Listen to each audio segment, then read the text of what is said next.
Hello everyone.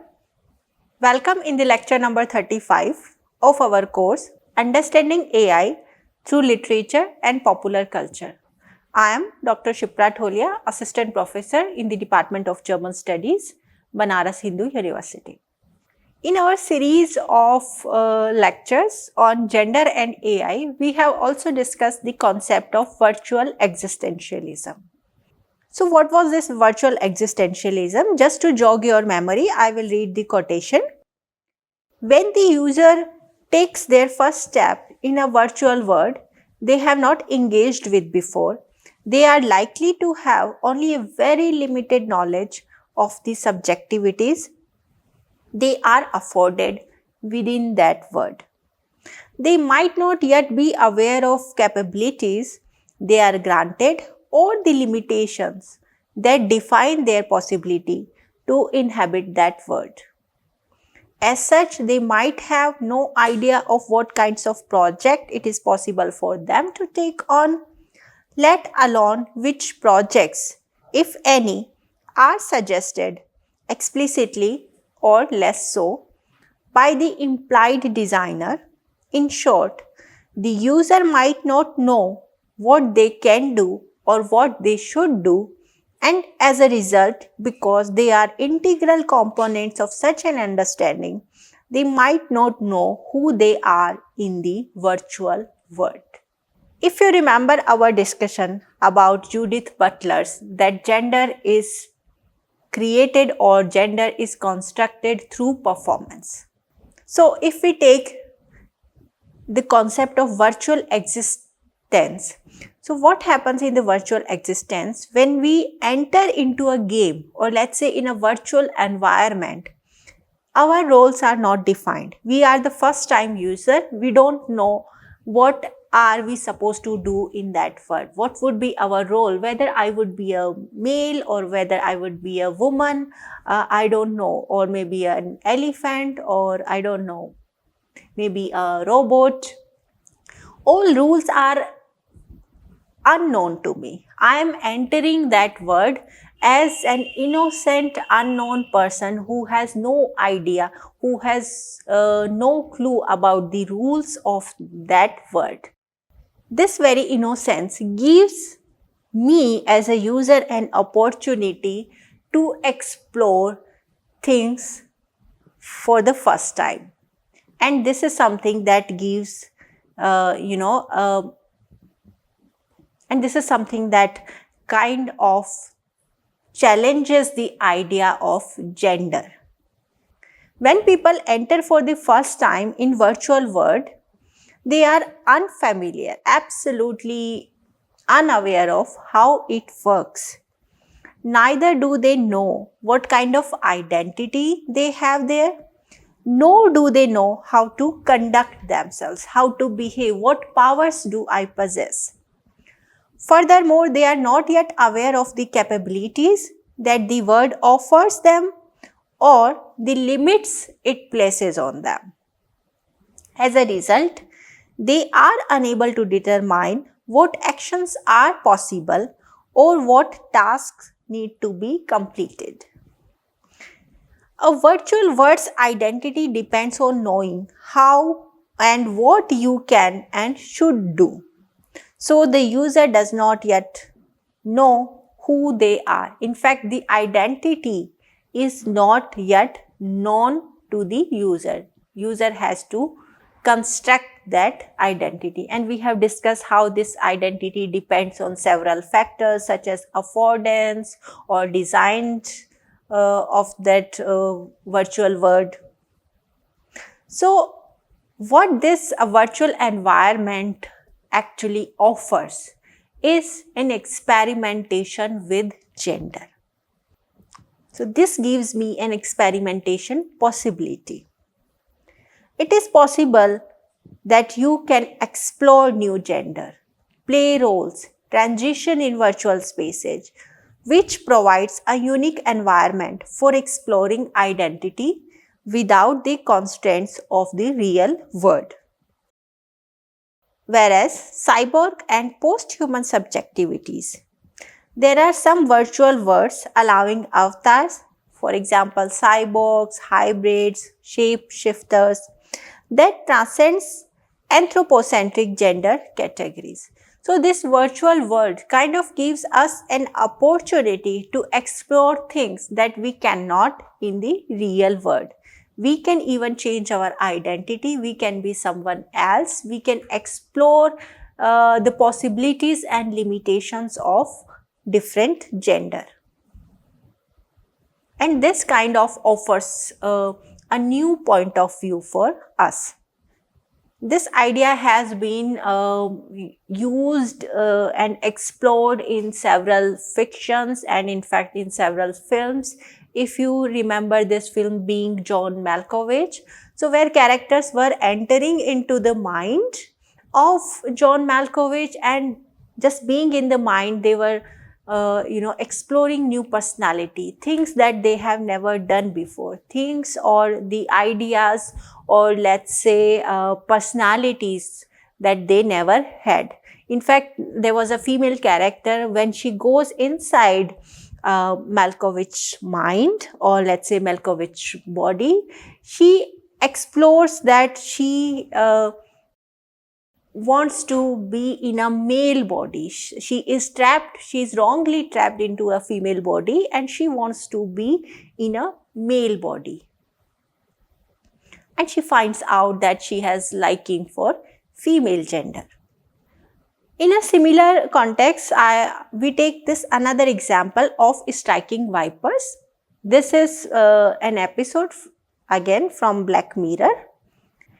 If you remember in the episode of Eulogy, we have seen that there was a kind of tag, much like an Apple's AirTag, when this person puts that tag into, on the temple of his head, he immediately, goes into a virtual world. He starts remembering his ex or let's say his old girlfriend and things related to her, etc., etc. And similar concept is also used in this striking viper, where users could put something on the temple and then they can just enter into a new virtual world and they can explore things, they can take new character roles, they can have a nice body or let's say absolutely things, absolutely wonderful things that they didn't have in the real world. In Black Mirror Season 5 Episode 1 entitled Striking Vipers, a similar technology is also demonstrated, whereby the device placed on the temple allows the gamer to enter the virtual reality simulation where they can play with AI avatars or with other gamers' avatar. This story, I will just give you a rough outline of this story or this episode of Black Mirror. It's a story about two friends, Danny and Carl. They enjoy playing video games together. There is an electric chemistry between them, just as any two friends have, and they can spend hours playing video games together. Among their favorite game is Striking Vipers, where they have favorite characters Lance and Roxette, respectively. Danny, both are boy, Danny and Carl. Danny has a girlfriend named Theo, with whom he eventually gets married. And then the show takes a time jump and moves forward 11 years to Danny's birthday, where he is shown as a typical family man with a wife and a child. There's something off about him as he does not seem to have the same spark that was shown earlier in this episode. He is wished a happy birthday by Carl, who presents him with the updated version of Striking Vipers. So here after 11 years, we see that Danny's birthday is being celebrated and Carl comes and meet him. He wishes him happy birthday and gives a gift of the same video game that they used to play but with an upgraded version. Nevertheless, this game requires a VR addendum, which Carl has also given to Danny. Carl asks him to play the game as the setting appears to be so realistic that his mind will be absolutely taken aback. In addition, we learn about Danny's knee injury, as a result of which he is no longer athletic as he used to be. And also that there appears to be a lack of chemistry between him and Theo, indicating a lack of passion between husband and wife. So here in this game, uh, Denny and Lance is this fictional character, or the character that that he becomes after entering in the game. And you can see Lance has a muscular body, whereas Denny has knee injury, and he used to be athletic, but he was not that athletic anymore. But in the game, this knee injury hardly matters, and he could walk, he can run, he can be, anything that he cannot in the real world. So Danny plays the game and is invited by Carl to try the game he gifted and to play it in a virtual reality environment. If you see this photo, you will see the eyes look white. It's similar. You can remember other Black Mirror episodes that we have already discussed. They have the similar aesthetic or the similar stylistic to show that the person is going into a virtual world. So immediately after Danny places the device on his temple and presses play, his eyes turn wide and he feels as if he is transported to another setting where he is not himself but Lens. Aside from being able to feel the surroundings, he does not feel any further knee pain. Upon entering the game, he discovers that Carl has selected his favorite avatar of Roxette. That is, he has taken on the role of a woman. However, when they began to fight, they found themselves kissing each other, which later caused Danny a discomfort and they exit the game. Having been unable to resist, they continue to meet in that VR setting, using their respective virtual avatars while engaging in intimate acts. This begins to affect Danny's conscience as he struggles with his life and he is unable to be intimate with his wife Theo. In a call to Carl later on, he tells him that he cannot continue with it and he feels even in the virtual world this is not really acceptable to him. And during the climax, when they meet in the VR setup once again, they pursue their intimate act and Carl slips the phrase that he loves him, which kind of annoys Danny because Danny was not ready to accept. For him, the real world is different and virtual world was different. He wanted to segregate or he wanted to make a clear distinction between the real world and the virtual world. He requests to meet Carl outside in the real world. When they meet, Denny suggests that they should again be in the real world, engage in the intimate act, and they feel or they don't really feel the same spark as they do when playing Lance and Roxette. So this is all about the story that has been going on. And in the end, they realize that the real world, the role that they are playing is different.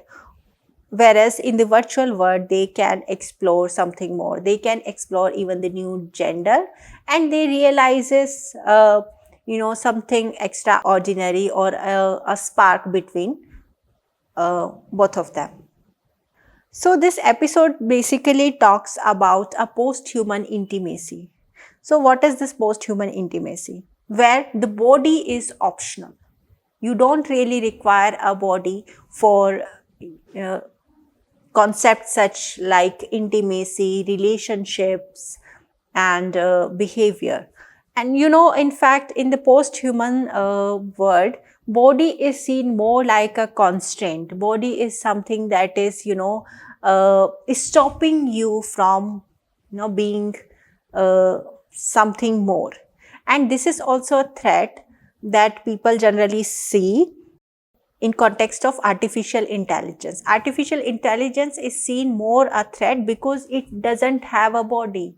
It can take shape of any hardware. It can go inside the any hardware, and this is something that threatens human.